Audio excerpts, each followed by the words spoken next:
Hey man, I finally got everything set up. No, no, it's all right. Hello? Hey Tyler,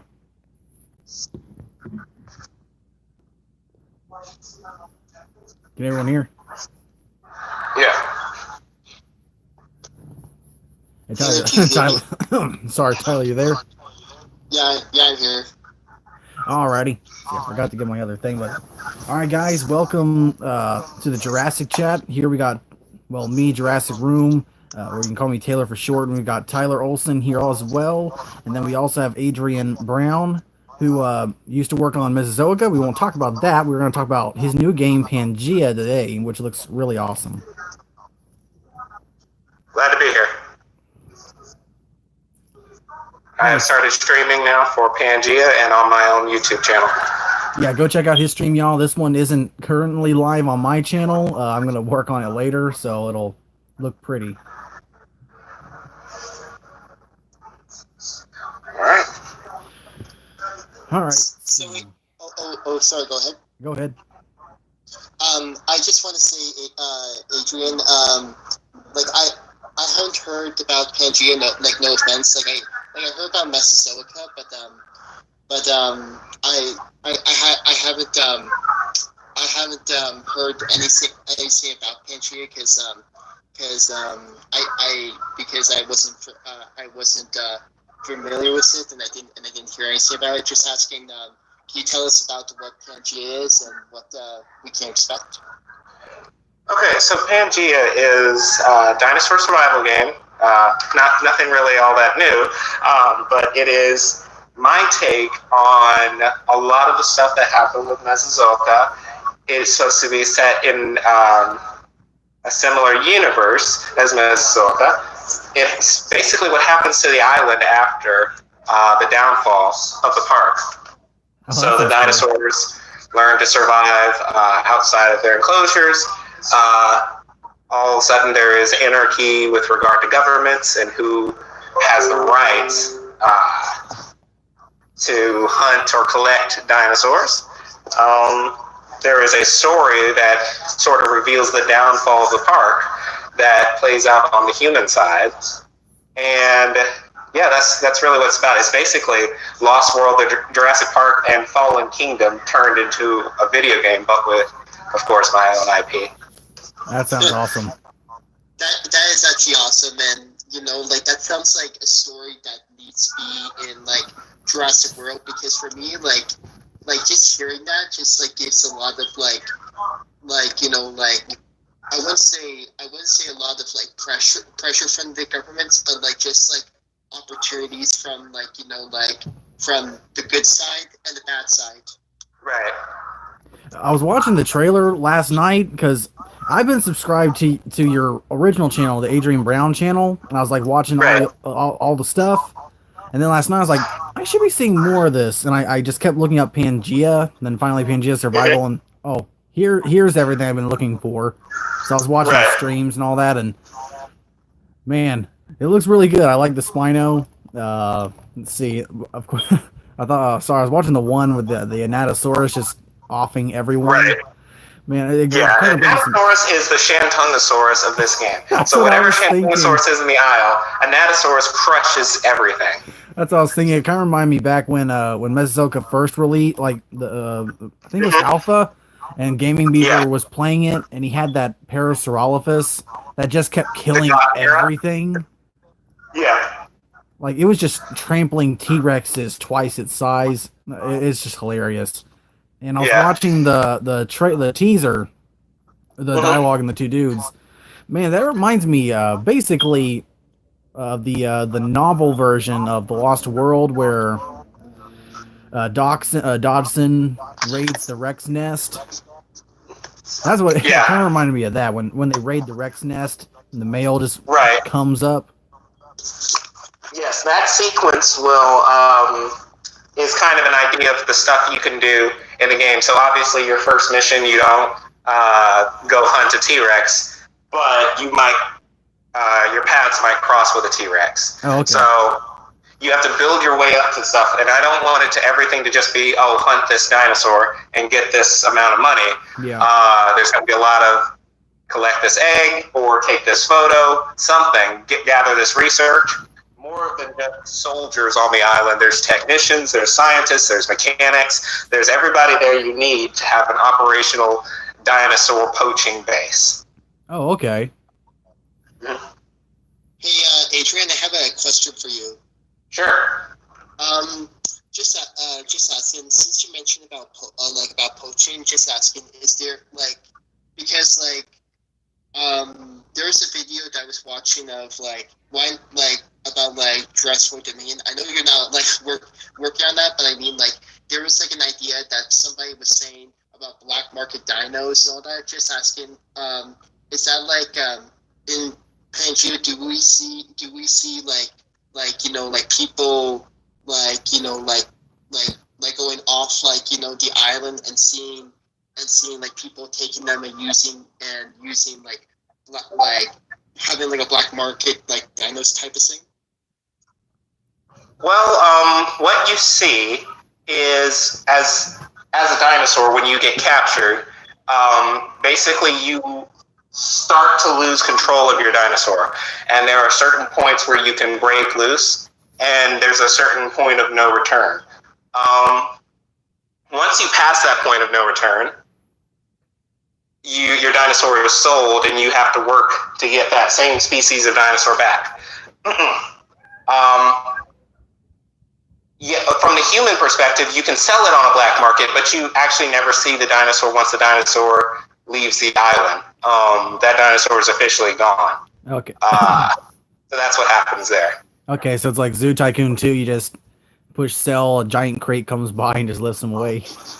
Right, yeah, except for the crate is like a big 18-wheeler, and it's wheeling the T-Rex away until it gets to the ship, and once it gets to the ship, it's gone. Yeah. So in the game, what species can we see? Will we see a bunch of them? I know I saw at least Albertosaurus, T-Rex, Spino, Trike, and all that, but how many species will we see in the game? Among the playable dinosaurs, I think the number was between 120 and 130. Whoa. Of the non-playable dinosaurs included, it's about 150. All species in total, it's closing in on 200. So the way you play as a dinosaur is not similar to the human gameplay. There's no story to it. It's more of surviving and progressing from the bottom of a tree to the top of a tree. So you go from Psittacosaurus to Stegosaurus to Protoceratops, something like that, and then go to Triceratops all the way at the end. Okay. And that's Interesting. Just asking, I know we'll see dinosaurs, but just asking, will we see some creatures that are not dinosaurs but lived during the dinosaur era? So Deinosuchus and Sarcosuchus, will we see those two? Well, we have our crocodilians list in our roster in Discord. Our crocodilian morphs include a basic crocodile that's from 12 to 25 feet. We have a Deinosuchus that's about 33 feet. We have Sarcosuchus that's 40 feet. We actually have Ostosuchus, Prestosuchus, and Saurosuchus, which are terrestrial crocodiles. And we have Smilosaurus, which is a not crocodile, Triassic version of crocodile, in the Rudiodon category. Okay. So something that's like a paracrocodile, Parasuchia or something. Okay. And just asking, like I mentioned before, of the dinosaurs being sold, will those also be sold, have an option to be sold? Yes, you will be able to sell all the prehistoric creatures on the island. A rat might not get you anything, but you will be able to capture Sarcosuchus or Pteranodon or Tropiognathus or something like that. That sounds awesome. Yeah. Mm-hmm. And what's just asking, what's the limit of how much of each species you can sell?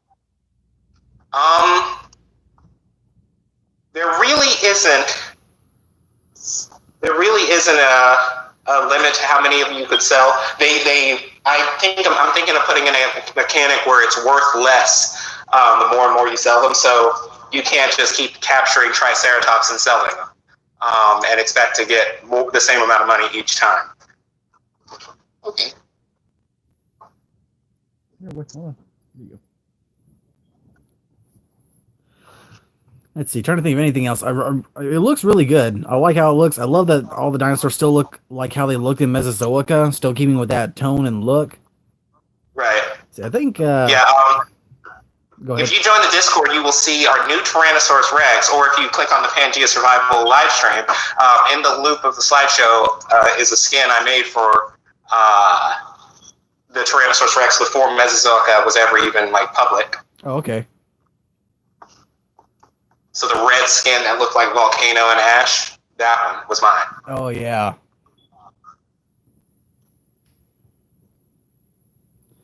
Just asking, was there like I have a question.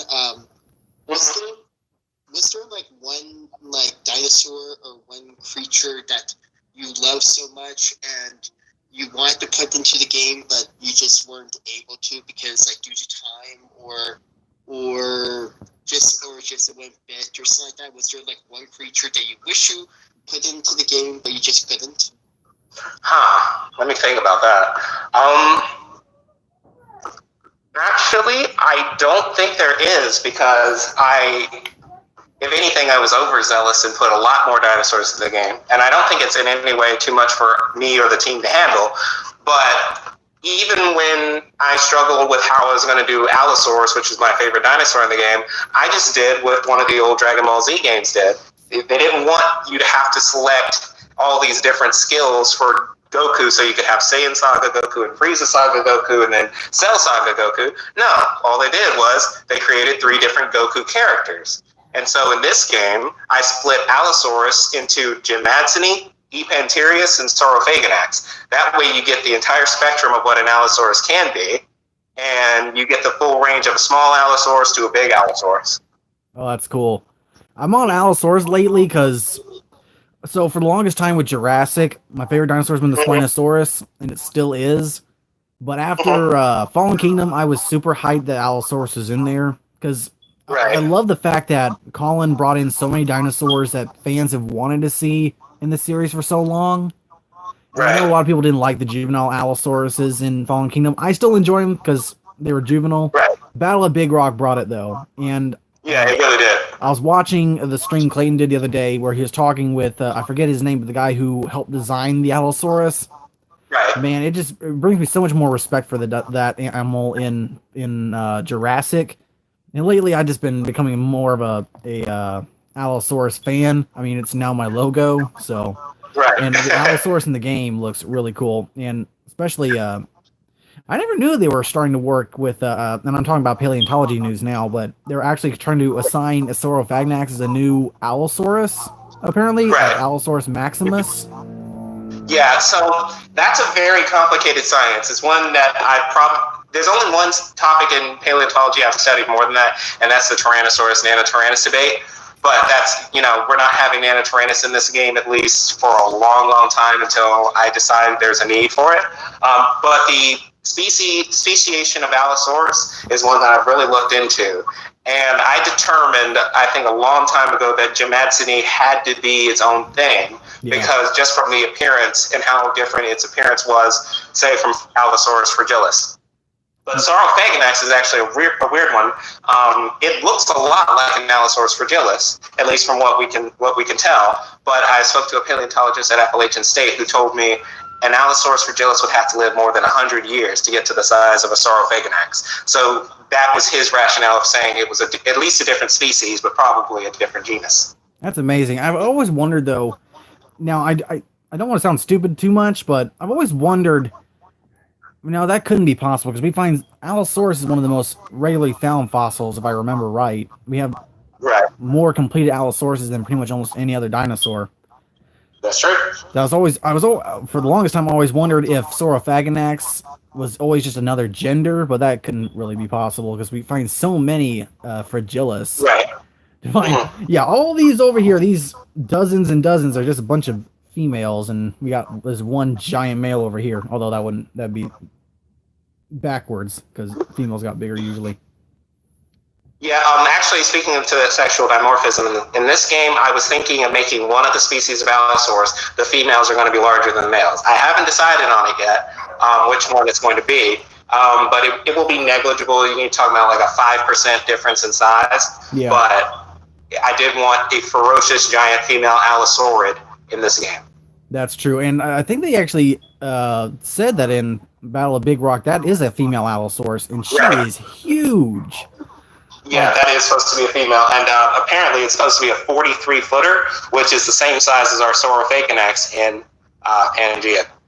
Yeah, I was kind of in a debate about that the other day, and I know the one guy I was talking to was saying she's got to be like over 40 feet, and I'm completely down to agree with that. I always just thought of her as being more around 35 feet long, because I always look and scale the people to the dinosaur, and I kind of compare that to the V-Rexes in King Kong. Because from Weta Workshops, they were originally supposed to be in the range of 35 feet, and Kong was always 25 feet.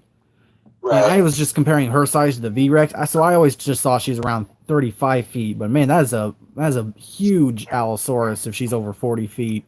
I mean, she's... Yeah, I think they retconned the Visatosaurs and King Kong that the first one and the third one we see are supposed to be about 50 feet, but the one that makes it to the final battle was supposed to be about 70 feet, and that was supposed to be the big bull V-Rex. Yeah, that is really big.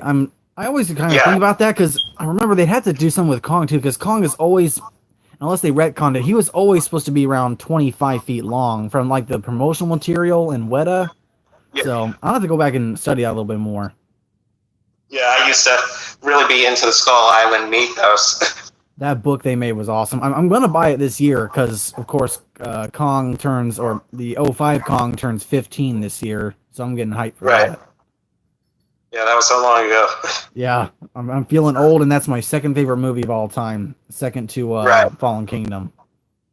Yeah, I've always been partial to the A&E version of The Lost World. That is one of my favorite movies to watch. Yeah. Sir Arthur Conan Doyle's Lost World. But yeah, we're just trying to bring a lot of those elements to Pangea. Make the world feel like more than just a walking simulator, just walking around and bleeding something to death, and that's your whole 6 hours on the game. No, we're trying to make it more dynamic. We're trying to make certain creatures a lot better in the water than other creatures. We have environmental and weather effects. In the desert, certain creatures are designed to thrive. Other ones will overheat and die. Some of them are not designed to be in tundras. Also, there's natural disasters. I'm working on a system to try and figure out forest fires. Hopefully, if it works out the way I think, it can be an optimized system for forest fires, and we don't have to, worry about people's computers heating up as a result. Yeah. Hey, Adrian, I have a question. Just asking. So, just asking. I know, that, in the game that will be in the jungle, in the island with the dinosaurs and stuff. Just asking. Will there be some sort of different types of environments? So for example, when we're into a stream or a lake, we'll see a couple baryonyx or suchomimus swimming and being around, getting the fish and stuff. Yeah, there's going to be plenty of that. So what Pangea is it's the actual shape of the continent Pangea, and all the dinosaurs are divided into their formations. There's about 39-40 formations in this game. So you have everything from the Morrison Formation to Hell Creek River Formation. You have the Yishan Formation. You have the Kim Beds, and all these dinosaurs are at least naturally restricted to their environments. Now, there's not much that will stop you from trying to leave the environment, but it's the environmental changes of leaving your environment that have the biggest toll on you. So if you're a Tyrannosaurus and you try to go to, the Kim Desert, you're going to realize quickly you're not designed to run on sand, and you're going to fall a lot and maybe break your leg, and you'll never be able to catch anything. So there's multiple environments, biomes that restrict you to certain places, so that you realize you're not going to be good at taking over another territory as easy as you think. Interesting. Yeah, I'm just I'm just like wondering because there's some survival games that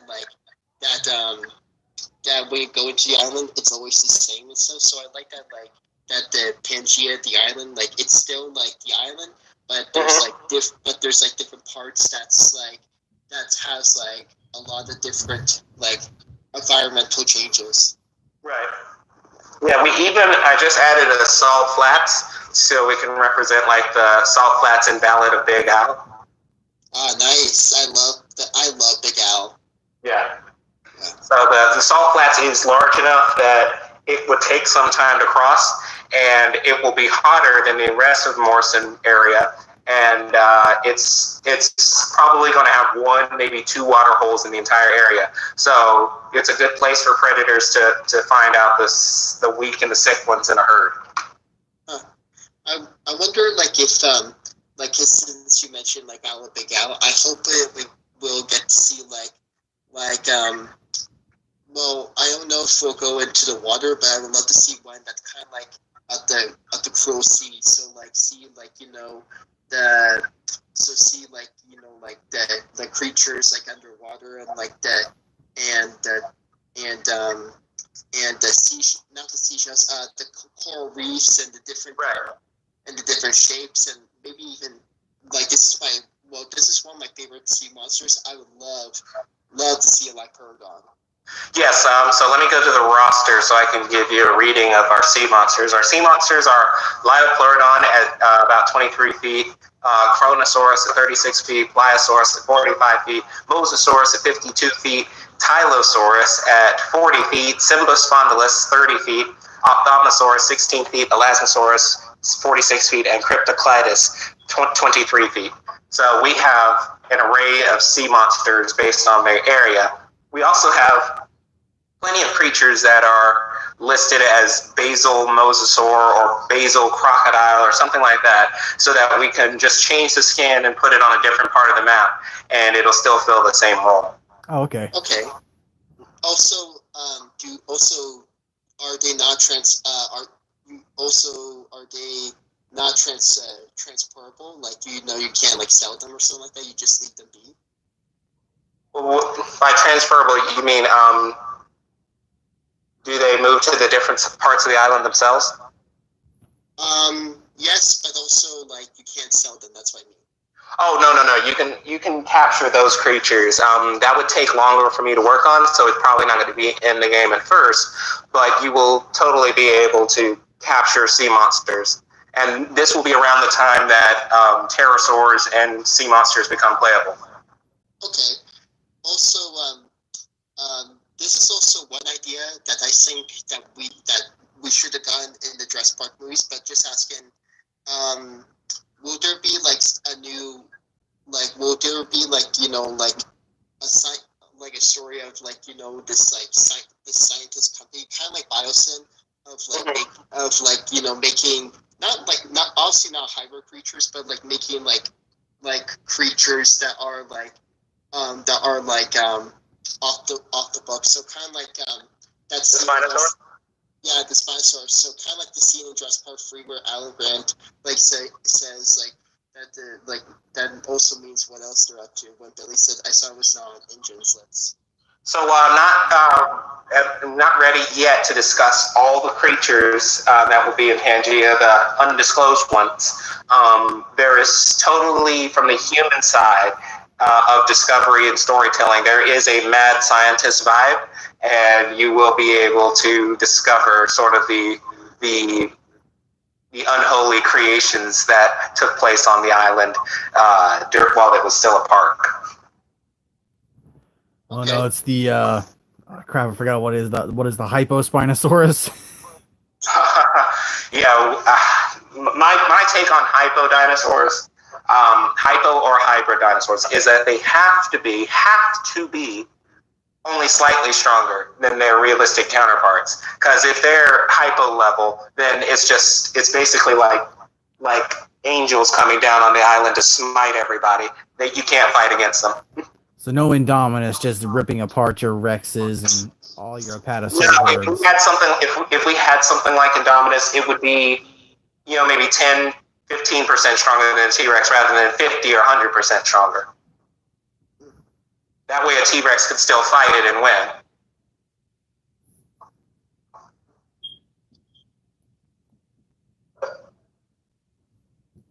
Yeah, boy.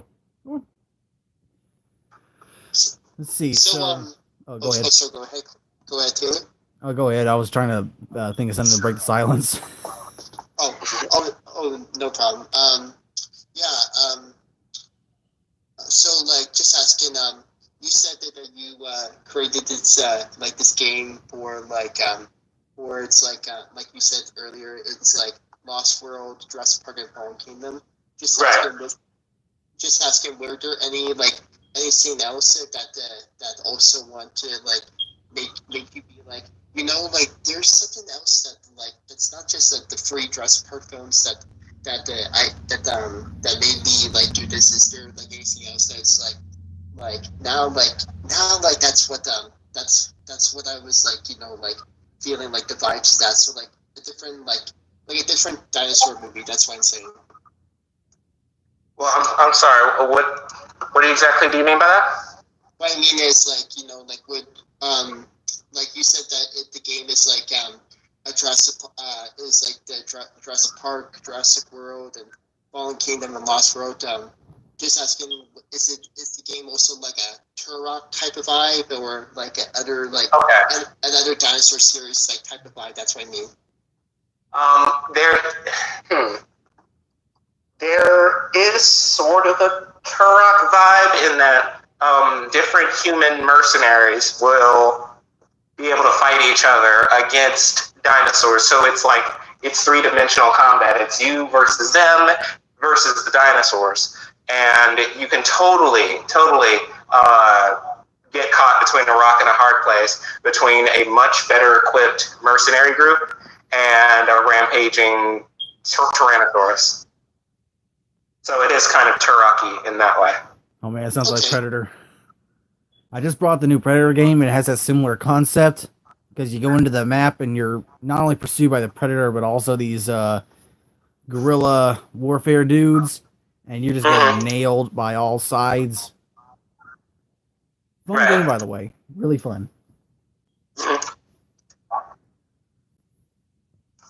Yeah, there should be a horror element to this as well. There should be, a point where you're walking around in the dark as a human, and the calls of raptors, just make your knees buckle because you realize you're about to get ripped to shreds. Oh man, yeah, that's just what I need. Mm-hmm. Yeah, daytime's not much better. You can just see what's about to happen to you first. So for on all of our sides, what are all of our each of us, what's our favorite dinosaur? I'd have to say, well, my favorite, in and out of any lore story is Spinosaurus. That's just me. I've always been a Spinosaurus fan. I actually just bought a Spinosaurus tooth to put on my hat, so. Oh, wow. Omega fanboy here.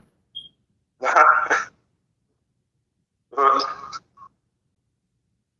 you go ahead. My favorite dinosaur, well, it's obviously the T-Rex, but if I would say out of all of them, the one that I absolutely love so much, I gotta say probably my favorite one that I probably enjoy the most is probably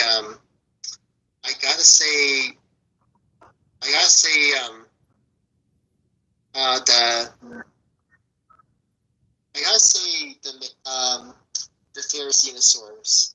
Okay. Yeah. Sorry, go ahead. Oh, sorry. No, I was just saying we have plenty of Therizinosaurids in this game. Oh, that's awesome. But I think I said earlier my favorite dinosaur is Allosaurus, specifically the species Fragilis. That's why I broke up Allosaurus into 3 parts, so we get small, medium, and large. But not just that, I broke it up into having non-playable versions of Allosaurus. So things that we don't even know are Allosaurus yet, like Allosaurus tendagarensis. We just call it tendagarensis. We have an Australian carnosaur called Rapator, and we have that. We have Allosaurus europaeus. We have Asphalta venator. So we have a lot of things that fit the mold of Allosaurus in this game. Also, just asking, this is actually quite like an interesting idea. Just asking, when you sell like hatch them and sell the creatures, just asking because in Zoo Tycoon, when your animals escape and they go into the city or something like that, usually there's this fake newspaper that comes up and says that this creature has escaped to the city, or it's an update of their escape. So just asking, in the game when you capture them or something like that, do they show an update of where they go and also what happens to them? It might show a newspaper that says Russia begins testing on hybrid dinosaurs. UN condemns behavior or something like that. Oh, that's quite interesting because I like seeing that because it gives something new to do sort of world of Pangea. So it's showing Russia is experimenting with dinosaurs, or Canada is having a huge infestation problem with Ponticus. Right. Yeah. On a side note, Russia, get to work and give us those mammoths you've been wanting for years. Give us the mammoths, give us the woolly rhinos, and give us the little cave lions. Right. With regard to prehistoric mammals, I kind of said this in the Discord, there's going to be a different game that I do after this. And that different game is an RPG game, and all the fauna in the game are prehistoric or Cenozoic animals. Ice Age, rated R. No, it's just everything from Leptoctidium down to woolly mammoths. Oh, cool. I really like that because that was one of the things I really liked about the idea of Mesozoica was because we also got Mesozoica came before, and I was so excited for it because I really like the idea of the broad array of animals we were getting, not just dinosaurs, but also the prehistoric mammals and reptiles and the sea animals as well as the pterosaurs. Right. And that was one of the things that excited me most. And that's what I like about these projects is because with Jurassic World Evolution, which we just got, is such a good game, but we can only do dinosaurs, and they're still only the versions we see in the movies or have to look similar to what we would see in the movies. Right. So I really like these projects where we'll get to see a broader array of prehistoric animals, which I've always wanted a game where I could just jump in and have a zoo that had T-Rex, a Spinosaurus, Elasmotherium, put down an aquarium and have a Mosasaur or a Rhizodont. Rhizodont was one of my favorite prehistoric creatures. So. Or Basilosaurus. Basilosaurus. Yeah. I'm from Alabama, so the Basilosaurus was found here, so that's another cool fossil for me. So in the next game I do, Ecclesia the RPG, there will be Basilosaurs and Leviathans and Dorodons. So as soon as you jump into the water, you're going to start hearing the singing of whales. Wow, that's cool. With that kind of idea, I would love to see. Man, I'd love to see that kind of environment because, especially in that time period, especially when Megalodon was around. Yeah. There was just so many varieties of whales, especially the microraptorial sperm whales, the ones that are less than 20 feet long. Those all species interest me so much, and all the smaller whales, of course, the dwarf pygmy whales and all that. I just love to see that kind of environment. Oh yeah, we're gonna have a bunch of stuff. So now that I've proven how I can do it with Pangea, the next game is gonna have a very aggressive, realistic ecology in every environment. Yeah, because especially. So it turned out I missed a few questions in the chat because I didn't bring up the chat window. Okay, someone asked why did I leave out Fragilis In this game, E. Panterius is Allosaurus fragilis. It's 32 feet long and weighs about 2.4 tons. It's basically Allosaurus fragilis. And there's a couple of comments here that are less to do with questions, so I'll go to the next one. Isn't Kim Kim an estuary? Well, it is what I make it in this game. It's more of something that makes it familiar to people so that they know where they're standing, but also tries to recreate, at least in some part of the formation, realistic parts of the biome. That's why we have things like bald cypress swamps in Hell Creek. We don't want it to be all bald cypress swamps, but we want to make sure we collect some realistic information about each of the formations. So it won't be 100% accurate, but we will certainly try and add some accuracy to regions of every geographic area. That's all I got to say about that. All right. Hey, Adrian. Yeah. I actually was gonna say this when you were talking about like the other game that you're doing for like prehistoric creatures. I just want to say I'm glad that you're doing that and what Taylor said about Mesozoic. I also like that, even though the name of it, like you think of like Mesozoic era dinosaurs and creatures that lived during and before dinosaurs. I love that it really puts all together because like all the creatures together. Because for me, like I love dinosaurs. Like don't get me wrong, I love them. But for me, I do kind of wish prehistoric creatures get more of the spotlight and stuff because like dinosaurs, like yes, they're all of them are different and unique and stuff. They are of the same species and stuff. But for prehistoric creatures, they have a wide, diverse variety of creatures. So you know which one is you know all of them are not the same. Yes, dinosaurs are not the same too, but most of them do look kind of the same. But anyway, I also would love to see like Ambulocetus. I would love to see Smilodon. Those are all in. Yeah, it's just what people don't like. What I also don't like is like people saying, "Oh, like Jurassic Park should not add prehistoric creatures in here."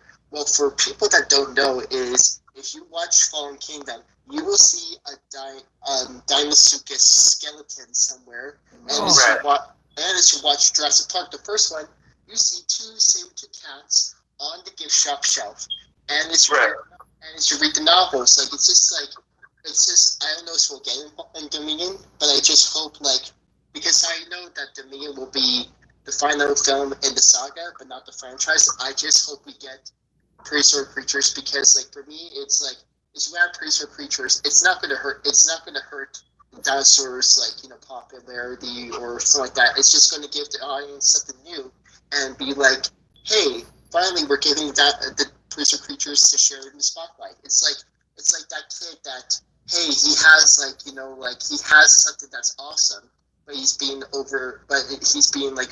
but there's other person that's being overlooked because he has this other talent. So sharing the two worlds together.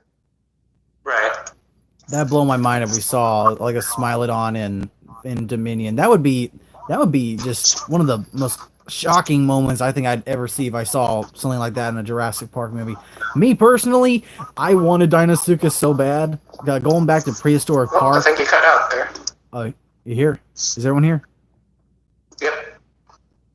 Tyler, you here? Yeah, I'm here. Okay, good. But yeah, like the Deinosuchus and let's see, what was the other species? There was another Ankylosaur, and then there was what was it? Teratophonius, and then the Deinosuchus. And then the Deinosuchus was also involved with the creation of the Indominus. So I hope with as many dinosaurs as we can see in Dominion, I think the main creature I want to see above all would be Deinosuchus. I just think that'd be a cool creature. And let's see, where was I going? I forgot.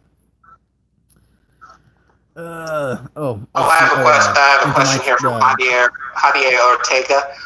Is the map going to have invisible walls or steep mountains or be an island? So what we have is our biomes are not separated by walls, and certainly there's no walls in the middle of the ocean that you can't swim past. If you go out in the ocean, eventually a sea monster is going to get you, kill you, and that's it.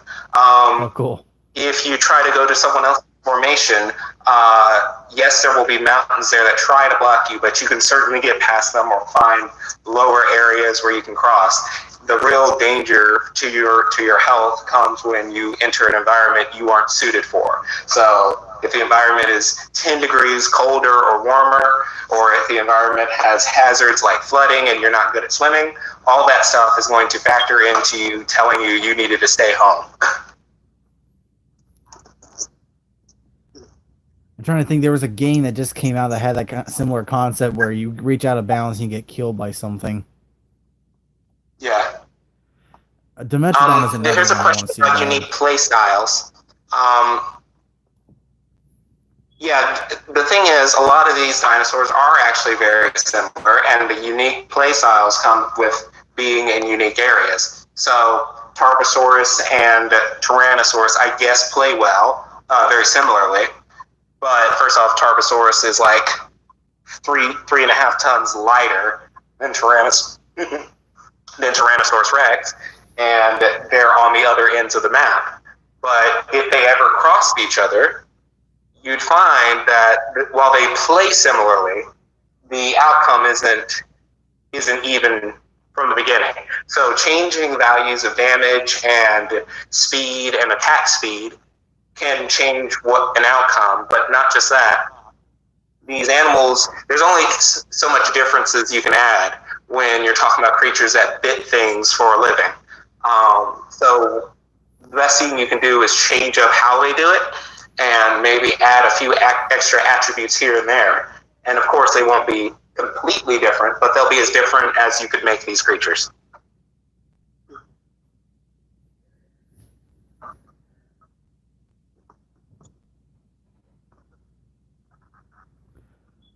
For context, I was going to do a new thing where I just saw a video of a male lion. He wasn't even a big male lion. He just jumped up on a buffalo's back and was able to drag it down, like literally. The whole buffalo did a whole Titanic thing where it rears back vertically and gets knocked onto the ground, where certain creatures can do that, like allosaurs.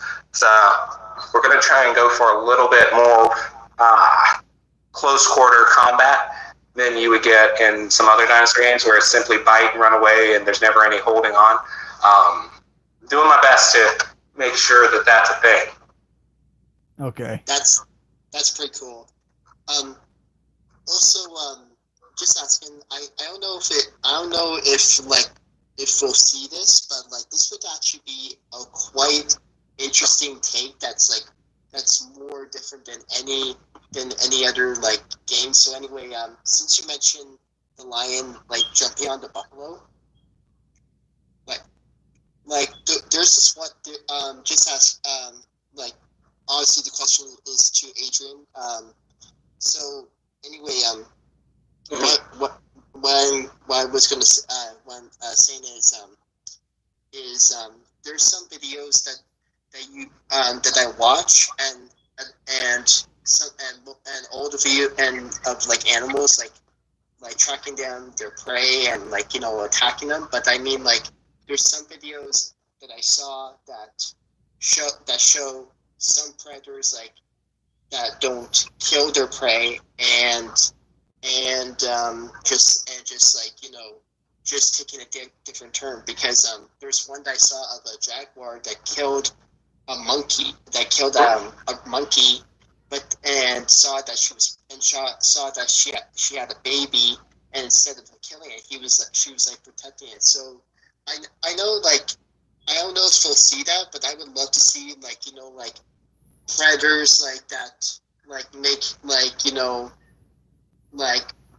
it's not cheesy or far-fetched. It just shows them as like animals where some predators don't hunt their prey and just making a choice that that these predators are more than just vicious killing machines. Right. I think I know what you mean. Like, so I need to set it in the AI where carnivores don't just engage when they come in contact with a certain actor, which is what it is now. That they will engage when they're hungry. And I might even have like what Jurassic Park Operation Genesis had, where they have a hunt meter, where if it's just hungry, it'll go for carrion. But if its hunt meter is full, it will actually search for something that's alive. I'm certainly going to try and do that. It shouldn't be too difficult to do. Because I don't want everything to be, oh, a carnivore saw you, so now you're instantly dead. This isn't a first-person shooter where it just fits with the play style. Cause like I hate that you know, like, oh, like this dinosaur sees you and tries to kill you. It's just I like that because it makes the dinosaurs like more like animals than just like it's just killing machines. Right. Yeah, we're gonna do our absolute best to make these realistic acting dinosaurs. I just spoke to an AI developer who gave me an update to his AI code that allows us to have crocodiles that will go from land to water without any real problem. So that's good for us because it also applies to spinosaurs. Nice. What about for sea creatures?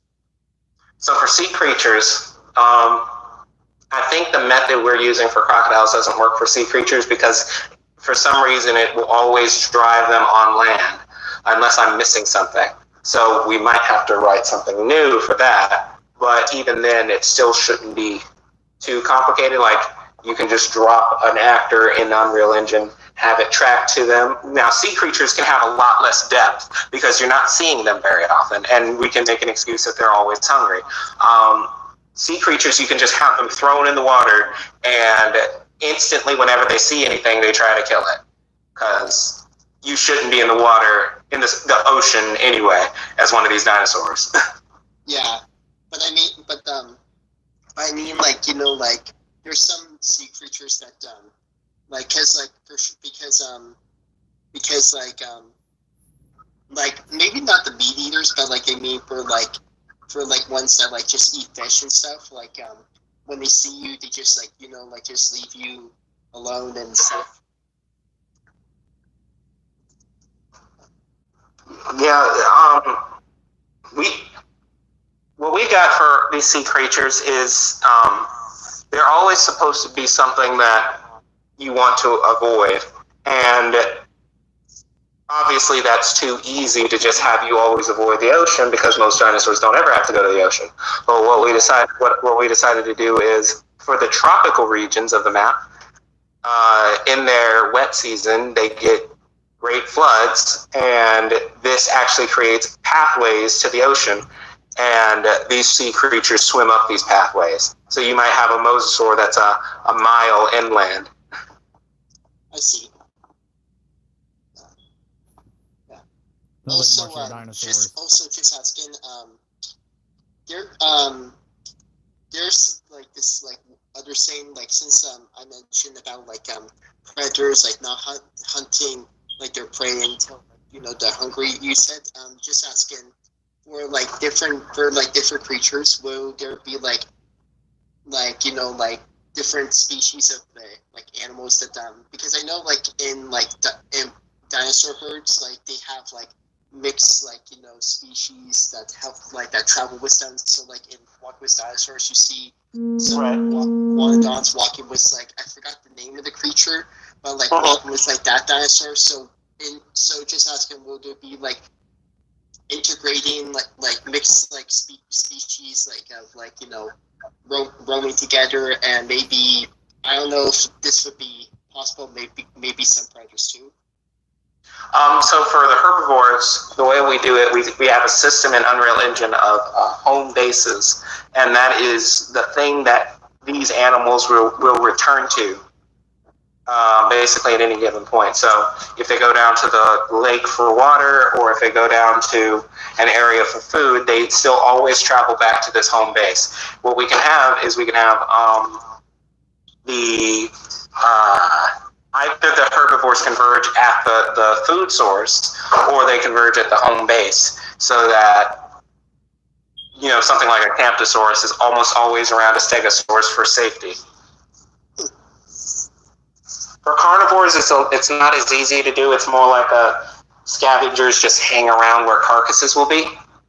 Mm-hmm. So that's like the best we can do with that. For carnivores, it's not really realistic for them to all for any two species to try and hang out with one another.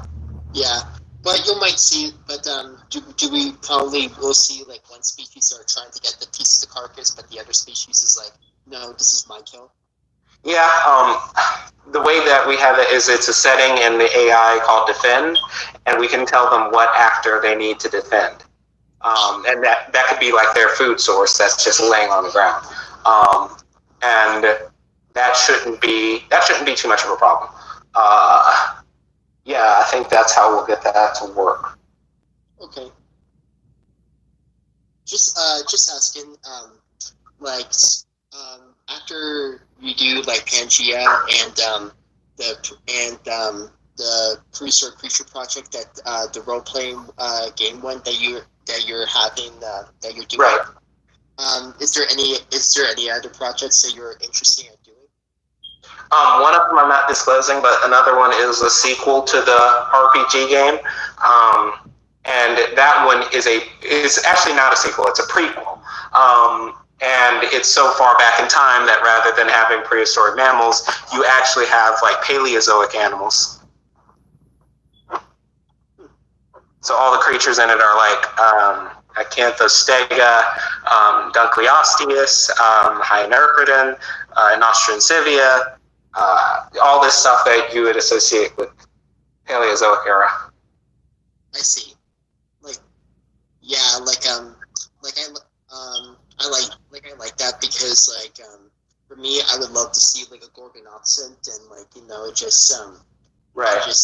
just seeing like, even though Paleozoic is like very different from the Mesozoic and Cenozoic, it's so like interesting to see like creatures that are just like, I wouldn't say beyond, but I mean like alien like. Right.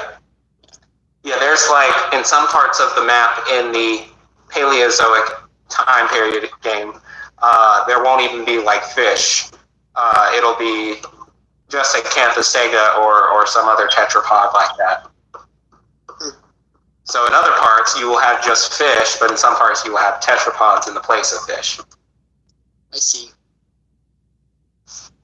Also, just asking, was there because like I know like there won't be prehistoric creatures in Pangea, but was there like an idea that you wish you had them in and have them like fight with like dinosaurs? Because like for me, I would love to see a T-Rex versus a Gorgonopsin, or a Velociraptor fighting a Smilodon. Yeah, see, that's an idea that I had maybe 10 years ago, just for an all-out wild animal game from all times and ages. That one is a little too broad for what I'm trying to go with for Pangea. So for Pangea, I was always thinking dinosaurs are the focus, and then the things around dinosaurs are the secondary focus. I was never thinking about putting, Cenozoic creatures or Paleozoic creatures in Pangea, but there are talks of a game where you have not nearly as many animals, but certainly more crossover between the three eras. Nice. Taylor, you still there? Yeah, I'm still here. I was about to say, when it comes to, real quick off topic, when it comes to Jurassic World Dominion, out of all of us, what is the thing we want most from this new movie? We already know we're getting basically the biggest cast out of any Jurassic film. We're getting some of the best animatronics, apparently. what we'll be getting out of this new trilogy. And see, the only thing I would really want new is one. I want the dinosaurs to act more naturally and not be as thematic as they have been. I feel like Jurassic World did that pretty well, but Fallen Kingdom kind of put them more into the thematic action movie kind of spotlight. Right. And then another thing would be, well, two things. One, I want good guys to die also, because hashtag Irish should have died, is what I always say. And then the final thing is I've been looking on Instagram and all that, and because everyone, they'll Photoshop the photos from the movie, and everyone will show me like the blue hue that they put in Jurassic World and in Fallen Kingdom, and then they'll compare it to like the natural lighting. And I'm always like, the natural lighting looks so much better. Please get rid of that blue hue. Yeah. The one thing I would hope for Dominion is first bring back the Battle of Big Rock Allosaurus. Yes. That shouldn't just be a one-time thing. Second, bring back the Dilophosaurus because we need the Dilophosaurus. It was only really in the first movie. And third, bring back the Spinosaurus. That needs to be done. I guess fourth would be make the movie a little bit longer. There's no reason to not do an Infinity War thing where you make it a little longer, focus on it some more, delve into some more personal stories or whatever. Endgame and Infinity War did that, and it paid off. People will sit through a 3-hour movie. Yeah, people will sit. I mean, it's like, see, I think it was like 15 minutes were cut out of Fallen Kingdom. And see how many. I was just thinking of recent movies that have been affected by. Well, Justice League was one that got hit hard by the time being cut down, and see, I was trying to think of another one that was big, but I can't remember it. Right. People will sit when they're paying money to see a movie, especially when it's something as this big. When it comes to Jurassic Park. Right. And I need Alan to see Blue. I need that to happen. Right, and then Blue says, Alan! Oh, that's just the ending. Yeah. Also, I want Alan to be with Ellie. I want Alan to be with Ellie because for me, in Jurassic Park 3, when I saw she was with this guy, I'm like... Mark Degler. I'm like, what do you two have in common? He's like a lawyer, like, or something like that, and like... You're like a dinosaur scientist, and you have like a lot in common with Alan Grant, and like he wants to have kids, and like it's just like I like Joe Johnson, but I just wish he did. I just wish they didn't do that. Well, he worked for the government. He got the Navy in. Yeah, that was the least wise thing that they did in Jurassic Park 3. Is that you don't set up Alan and Ellie in the first movie, and then you get to it 8 years later, and all of a sudden, oh, well, it didn't work out. It's like one of those things that should not have been translated from the book, because like in the book, in the original Jurassic Park, Ellie and Alan are far different. Alan is more so her teacher. She's much younger, and I think she's already married, or I can't remember. I think she already has a boyfriend in college, but that's like the dynamic that's set up in the book. But yeah, they should have kept with the dynamic of the movie. For me personally, I prefer that a lot more. I wonder if they'll bring Charlie back, and he just comes in like a, I don't know. I was gonna go with a Barney joke, but I forgot what it was. He just comes in and say he just got the let's see, what is it, the radio phone. It just goes ding ding diddle diddle. I'm bringing back up. Yeah, that would be funny. After credits scene, the Kirby's return. Yeah, I wonder if the Kirby's are going to return, because that would be pretty great. Let's see. I don't think they're high up on the totem pole to bring back, but who knows? I'm almost certain, though, that even though they haven't been announced yet, I'm almost certain that Ariana Richards and Joseph Mazzello are going to come back as Lex and Tim. Because Joseph Mazzello, I was watching the stream last night where he was watching Jurassic Park with on the Amblin and Jurassic World stream. I'm like, why would they get him of all people? I mean, yeah. I mean, it was cool to see him because apparently he hadn't watched the movie since 2013 when he went to see it in 3D, apparently. So that was probably a good reason to bring him back, but I'm just thinking, if you're bringing him out of the closet, surely he's got to be in Fallen Kingdom. He did say, "Let's get back to work" the day that the day before the title was announced, I think. And then Ariana Richards went to the Hollywood Park a few months back, or like a year back, before they tore it down for Jurassic World. And so I'm confident at least they'll be back. I don't know if they'll be in big roles, but I wouldn't mind a cameo so that the cast isn't overbloated. It'd be cool. The only other characters I'd like to see would be like Nick Van Owen. I think his character would play in a Dominion a lot. And then maybe Sarah. He just better not ruin anything by like taking the shells out of an elephant gun. Yeah, and Sarah, I can picture her making a cameo if they got her as well. The only problem is that's a lot of star power for this movie. Well, not really. I haven't seen Julianne Moore in anything huge, like almost. The last thing that I remember her being in that I would have watched is the last two Hunger Games movies.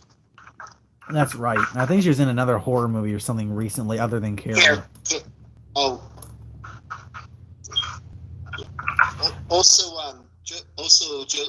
Since you mentioned Joseph Mazzello earlier, now he's like pretty big because he was in Bohemian Rhapsody. That's right. I can't remember who did he play in it, or he played the drummer. I can't remember his name, but he played the drummer of Queen. I gotta look that up. Man, I can't believe I didn't recognize him. Yeah, I was like, that's the guy. That's the kid from Jurassic Park. Probably long hair is what threw me off. That was a good movie. Yeah, that was.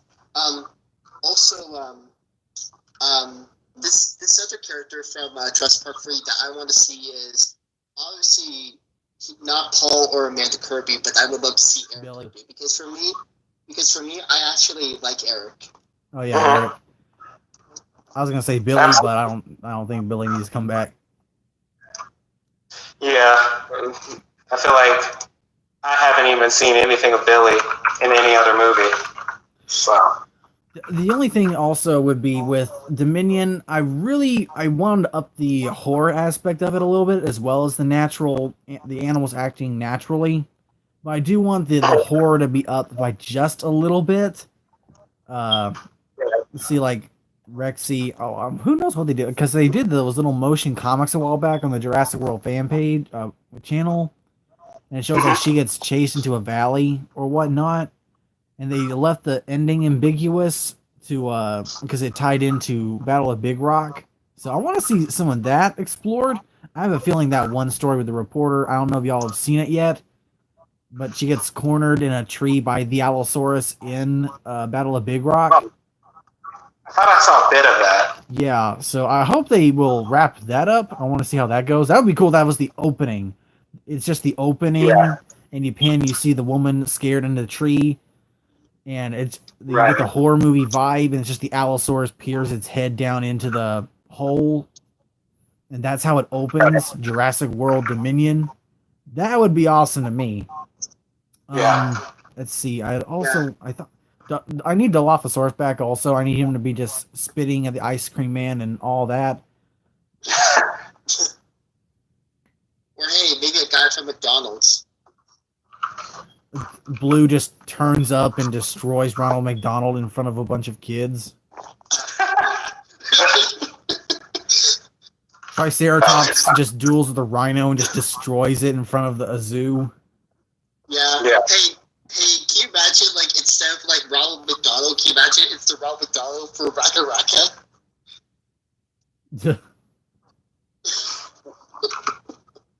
That would be hilarious. Yeah. Anyway, since you guys mentioned the stuff that you would love to see in Dominion, for me, what I would love to see in Dominion is I would love to see the movie to be 3 hours, because for me, like, you playing this concept and just seeing the ending from Fallen Kingdom that sets up a lot. You can't have this movie to be like, yes, you can have the movie to be the end of the saga, but not the franchise, because there's so many ideas and stories and everything that you cannot put in just one film. Like, like this franchise, like, to me, I wanted to expand. I wanted to, like, give more content, because you look at after Jurassic Park 3, we haven't gotten a lot ever in that 14-year time gap. And even before Jurassic Park 3, we got a bit, we got a lot, but we didn't get. We were going to get an anime TV show, but that got canceled, and just so much. And also, since Taylor mentioned a saber-tooth cat that he would love to see in Domain, I would love to see that. But what I would love to see, here's my theory for a post-credit scene for Jurassic World Dominion. Hopefully, they do one, and this would be better than Fallen Kingdom. And listen to this. So when the titles come for Jurassic World Dominion at the end credits, there's a siren, and it's a siren from Jurassic Park when Tim, when he's grabbing on the fence, and it's like that, and so it shows to Bio, and then shows his lab, and it shows like them running, and then like they go into like the control room, and then like they're trying to like stop something from happening, and then suddenly the release controls to all of the cages open, and then it zooms out, and you see the name Biosin, and just like in Fallen Kingdom, but different at the end, the gate opens, and when the gate opens, you hear some creatures yelling and all that, and lo and behold, you see all types of species of prehistoric creatures running out, same with like a couple of dinosaurs, and just coming out, and then the guy from Biosin says, "What have we done?" That would be cool. I can picture something like that where we see an explosion of different prehistoric animals. My original pitch for an ending was going to be something like, my original pitch for an ending, I was going to do a video about this, was where the United States is shipping a bunch of the animals back to Isla Sorna. It's like a last-ditch effort. And we see Rexy get off the ship, like what would have happened in The Lost World. And it's narrated by, not Richard Attenborough, but it's David Attenborough. And just going through naturalistic dialogue, and we see Rexy running, or just basically wandering through the island, seeing the different wildlife, getting used to its new home, or to its original domain, you could say. Then we kind of get, depending on what Blue happens to Blue, in my version is Blue is moved to Isla Sorna, and it's intercut between Rexy and Blue, and then Stiggy also. Stiggy gets reunited with like a bunch of herbivores in a mass herd. Blue ends up reconnecting with a herd or a pack of raptors from Jurassic Park 3. She kind of becomes... no, Jurassic Park 3 raptors, that kind of pack, that same style. She ends up getting acquainted with them. And we see Rexy basically wander into a young T-Rex. And as the camera pans, we see the buck and the doe and another younger T-Rex to kind of give the idea of the one from the Lost World. And basically, it goes on and goes on. Rexy, or Blue, goes up to a cliff and overlooks Nublar with different herbivores roaming around a plain field, with Rexy stepping out as a new pack member of the Rex group, the Rex family. And we just hear Rexy and the other T-Rexes roar triumphantly over the island. That was my original pitch, was something like that. It might be...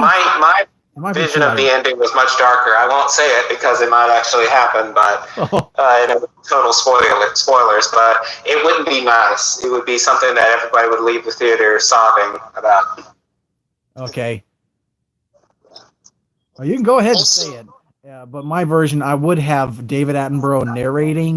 I just think that would be an amazing idea for Dominion. Would to have David Attenborough doing the narration just at some point, like talking about chaos or nature's balance, returning to the island or whatever, something like that. I just think that would be a cool idea. But that was my pitch. Yeah. With the animals returning to Sorna. Sorry? That was my pitch, was basically the animals returning to Sorna, and the island is not as dead as was originally thought to be. They kind of just covered it up and said, well, everything's dead, no one has to bother with this island anymore. But in fact, it's actually very alive. There are still many animals still living there. Yeah. It's kind of like a carcass of what it used to be, but it's still alive and still somewhat thriving. And these animals that are being brought back to their home are basically making it whole again. Hmm. Right. Yeah. Also, the two same, the other, well, before I go to the other two things, sorry that if I interrupted you guys. Go ahead. Yeah. Um, yeah, since you mentioned the raptors from Jurassic Park 3, Blue reuniting with them, just, I wonder what happened to the raptors from Jurassic Park, from the Lost World. I would have it where they basically cannibalized each other. That's how I would do it. I'd have it like the Lost World novel and just have it that kind of scenario. Like, because I think we basically discovered they were like the most aggressive version of the Velociraptors. And then you had the ones from the first movie, and then Jurassic Park 3 was the variant that were far more intelligent, I think. At least from what we've learned a little bit of. Yeah. And, yeah. Anyway, that would actually be a good pitch, like what you said, Taylor. But for me, like, the things that I would love to see is in Dominion we see like it's like a little bit the same with Fallen Kingdom, but we don't like see them go into the island. We just see like a news broadcast that's showing a mysterious ship coming in. It's a big ship, and I want to say the ship's name is called Titanic because of the size and stuff. But it's a different name of the ship. But anyway, the ship comes in, and people are saying what's on the ship and what's on the ship, and it shows all the Sorna dinosaurs, and you see the ones that are like the Pachycephalosaurus Cephalosaurs, and the machine. I forgot the long neck creature, like the long neck dinosaur. I can't pronounce his name, but I know what it is. But yeah, like all those because. Sorry. Was it Dreadnoughtus? No, not Dreadnoughtus, but it starts with an M. And when I think of dinosaurs, I think of Nigersaurus, maybe. No, an M. An M. M. Yeah, M. M. Maminkosaurus. Minichosaurus, yeah. Yeah, like what Adrian said. Yeah, that. Because for me, they capture all the nuclear animals, but almost all of them. But the reason why the ones from Sorna is because we want to see the Pachycephalosaurus again, and there's and since they couldn't they probably saved more than 11 species, but probably not all the species. But they go to Sorna because they have some of the species that were on Nublar, but they died, so they get the ones from Sorna and we ship them here, and also the ones that we haven't seen, so like Metrocamposaurus, Suchomimus, all the ones that were on the DPG website that were showed as extinct. We see them again because remember, they probably took all the amber, and they probably took all the DNA vials and also blood samples, and plus, like I said before, it shows Ken Wheatley's men that they were there.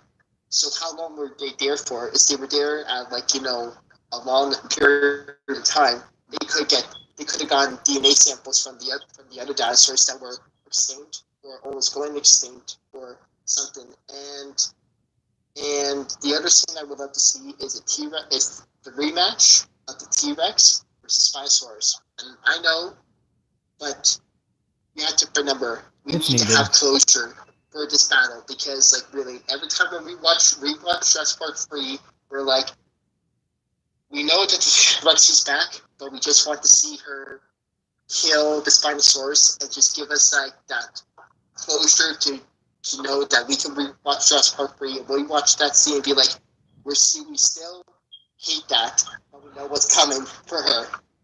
Yeah. Real quick, let's see, what was it? I was just thinking of this really fast. Yeah, I was disappointed to hear that Edmontosaurus was killed off because I wanted Edmontosaurus so bad.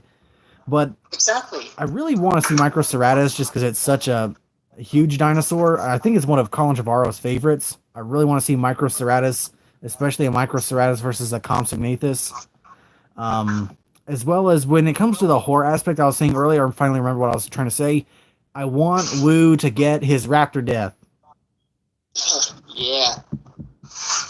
That's one of my favorite deaths from the book was Wu's death. Right. And then, Yeah. oh crap, I forgot what it was again. But, oh yeah, we'll also be getting Camp Cretaceous, so we'll also be seeing so many dinosaurs as well with that. So I wonder, I know we're already going to see at least Parasaurolophus and Carnotaurus. And Carnotaurus is apparently going to be one of the big ones in the show. So that's supposed to come out only in a few months. It's weird that we haven't gotten a trailer for it yet. I think it's like October, and then other episodes will be in November and December. Yeah. Also, is there anything else you two want to say? Not at the moment. I was trying to think of something else. Okay. Well, yeah. There's also the other two things I would love to see and what I want for Dominion is, since Chris Pratt mentioned that Jurassic World Dominion is kind of like Avengers Endgame. Like for me, I would like, obviously, of course, Jurassic World is not like the same franchise as like Avengers Endgame. But for me, I would love Jurassic World Dominion to kind of have like what kind of like concept they had. So like it's like an ending, but a new beginning. Yeah. Right. New era. Yeah. Like I thought like that was going to be the name for a while. It was going to be New Era. Yeah. Yeah, I would like to see that name. That'd be cool. They did that for a show. Like the live action series they've been talking about doing. That'd be cool if that was the name, like the Jurassic World or Jurassic Park New Era. That'd be a cool name, as long as it's not Extinction. Oh, of course. If it was called Extinction, I'd be like, really, you want to kill off the franchise? Who will win? But also, go ahead. No, I just said who will win. Yeah. And also, the last thing I would love to see is, this is actually a very good and interesting idea, and they kind of said this line in Fallen Kingdom, and I know, and you know, like to some people it might sound cheesy or far fetched, but when you think about it more, it actually doesn't. So what this idea is, since like dinosaurs are sold into the black market, and since like now like it's going to be more open source and stuff like that, then everybody will have like dinosaurs and stuff. The idea that I would love to see is like this, like listen to this, is crime syndicates and drug cartels, like they switch like, you know, their trade and products. So instead of drugs they're doing, they're like, you know, like they're switching to like dinosaur and prehistoric creatures, like, you know, like DNA and the animals themselves, because they see that like the dinosaurs and stuff are now like, you know, the big demand over what they used to been doing for 30 years. So it would be interesting because like fossil sites would be now like, you know, like kind of like drug lads but different, and them like, and like and some cartels like distributing the DNA, like, you know, like from place to place, because like it's just because like if you like watch like Narcos or something like that, just like their infrastructure and the way that they do business, like, you know, like you know, stripping fees and like taking control, and you know, like and making stuff, and like, you know, it's just I just feel like it would be interesting to kind of see that, because like obviously like if you want to get, obviously like it not like you know, like these companies will go to like legit businesses to like make these dinosaurs, and the most like way you would get it is through these ones. What's your guys' thoughts on that? Kind of reminds me of let's see, like Pacific Rim. Let's see, what was his name? I forget the I even forget the actor, but Hellboy. Uh, Oh, Ron Perlman. Ron Perlman, yeah. It kind of sounds like Ron Perlman's character from Pacific Rim, and also like what they're doing with Godzilla King of the Monsters, like what Jonah Taylor I think is his name, or is it Alan Jonah? I think it's Alan Jonah. And that's like his big thing is selling the kaiju DNA and body parts and whatnot. So I could see that happening. I mean, that was basically teasing Fallen Kingdom of them using the dinosaurs for different things, especially basically black market and all that. Yeah, even Eli Mills say when you're dealing with an addict, you gotta give them a taste. Yeah. Yeah, and not just like just sell like like different body parts of like dinosaurs, but actually selling the animals themselves, even ones that are hard because like I said like criminal cartels and stuff are like probably the most like likely place you'll get like a lot of the creatures that people want but can't get because like a lot of the larger businesses would not want to take that risk and be like, hey, you guys will have like a Parasaurolophus and a Velociraptor. Just take it to China. The wet markets the wet markets will take them.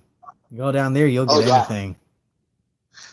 So I got bad news, guys. It's about time for me to go. I gotta get dinner ready and stuff. So okay, this stream was great.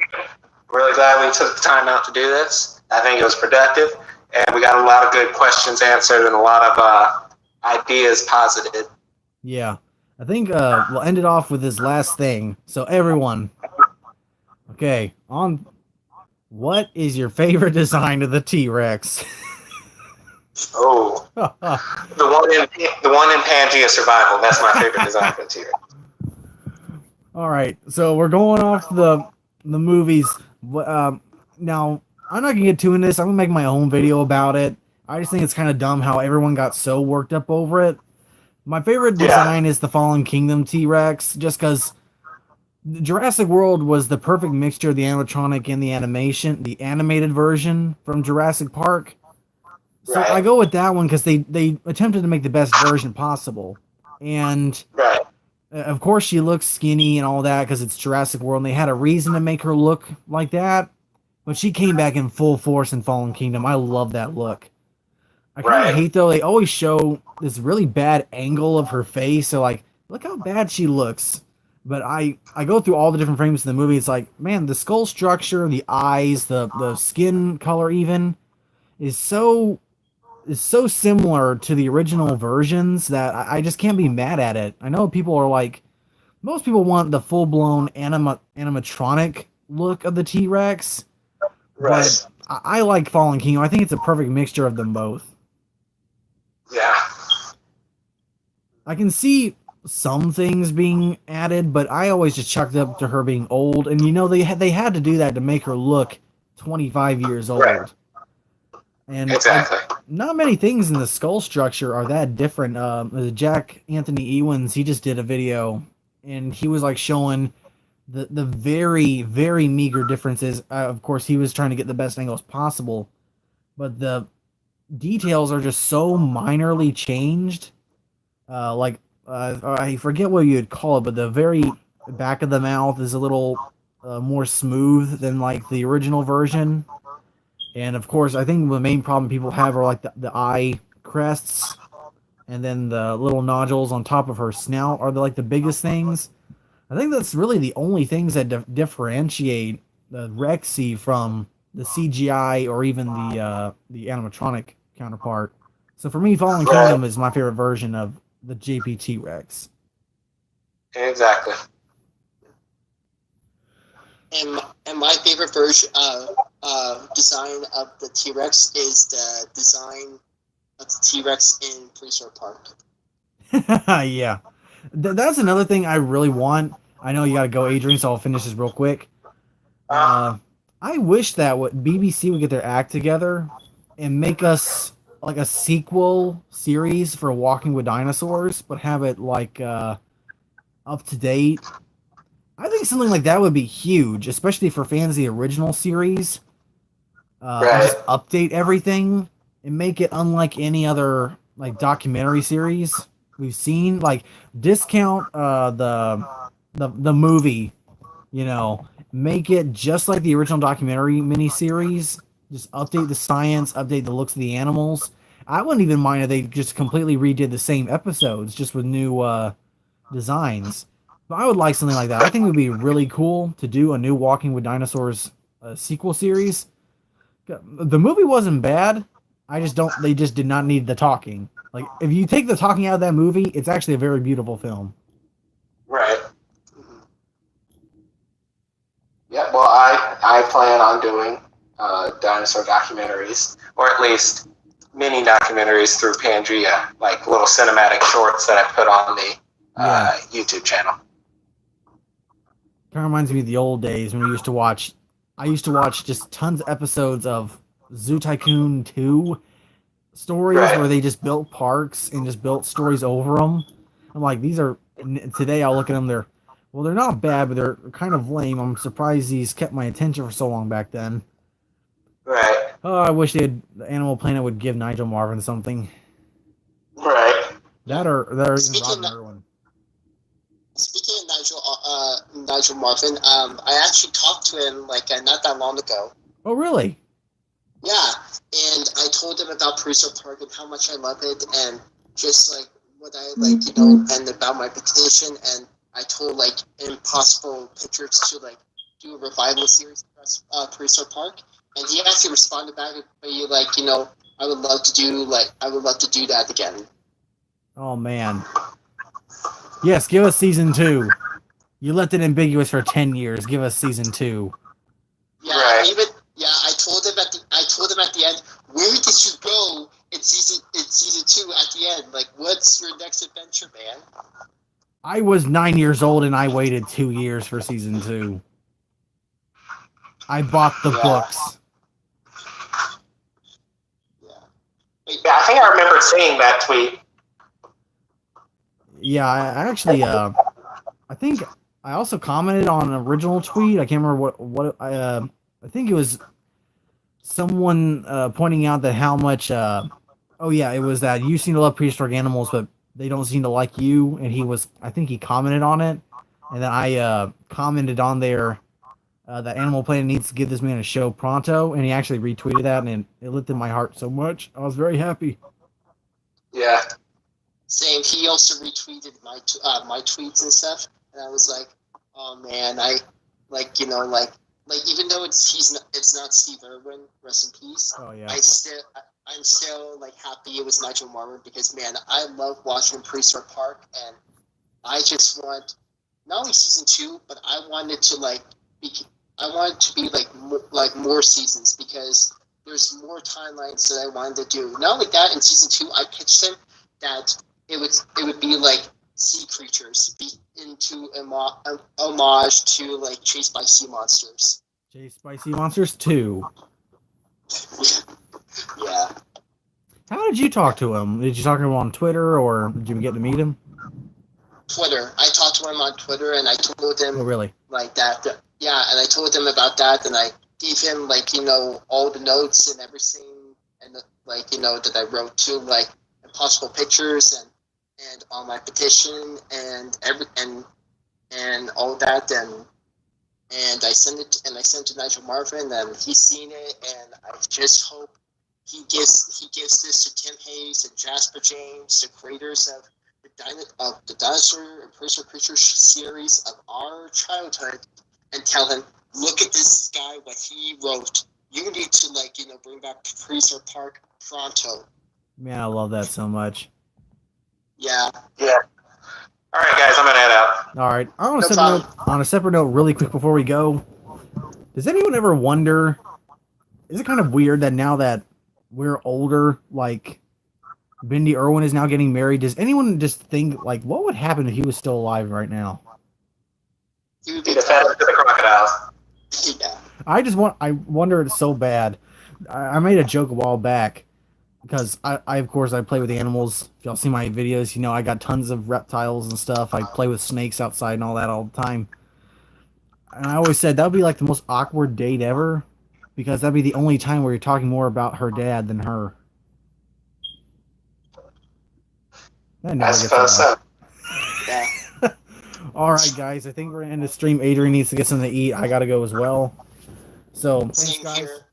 Yeah. So thanks, guys, for watching, and check out Adrian's channel for more Pangea survival and updates on that. And check out Tyler's social media, his channel, his Instagram, and all that. And of course, check out the Jurassic Room Instagram, as well as I'm finally on Twitter now.